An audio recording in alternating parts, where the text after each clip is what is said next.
Okay, that is very annoying. Another time I made a video and I went to go stop and then watch it back, and I don't know, sometimes the videos don't record. Maybe it's happening because I'm not supposed to, or I said something wrong or whatever, but yeah, I was talking about this One Republic song that I just found this morning. Never heard it before, about a guy who has, God, I've forgotten. I've been having massive headaches all morning. I don't know why.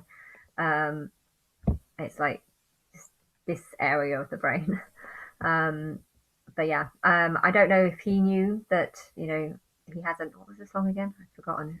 He hasn't been living. He hasn't done all the things that he wanted to do. People that are terminally ill and are reliant on doctors and medication and breathing stuff equipment. They can't do everything that they want to do because they're limited in what they can do.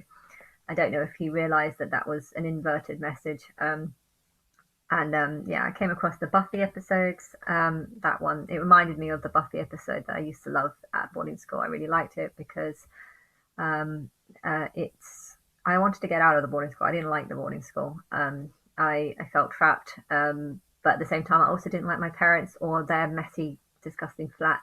So it's like I wanted to get out of the boarding school, but at the same time, I was like, well, where am I going to go? Um, I didn't. There was nowhere else to go, and the thought of going into hospital, just to, I don't know, just have something different, a change. I mean, if I died of something, then great.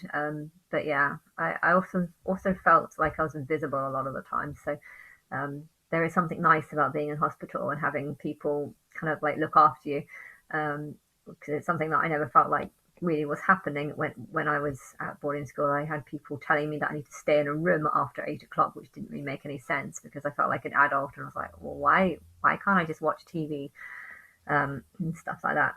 But anyway, um, I wasn't really. I didn't like the boarding school. No, I felt it was more of a prison, and I also did a lot of research into forensic detectives and history, so I had a lot of reasons to not be happy.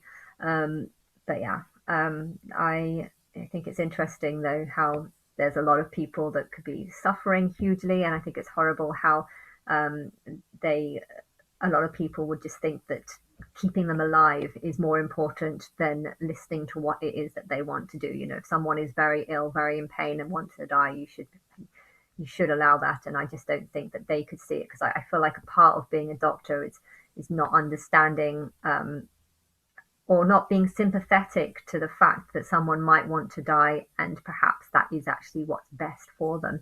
You might see a dog that has huge amounts of problems and you know that putting them down is best, but because you see them as a dog, you see them as something that it doesn't matter if they die, or it doesn't matter as much if they die. Whereas with a human, you think, oh, that they're like us and that they must live. But it's just like, well, if someone's terminally ill and reliant on going to hospital all the time and reliant on people looking after them and, you know, feeling like you can't live because you could just fall asleep. I watched that Holby City those episodes. I think it started off as being like a girl who might have been some involved in some sort of sex party, and it was an interesting story, so I wanted to find out about it.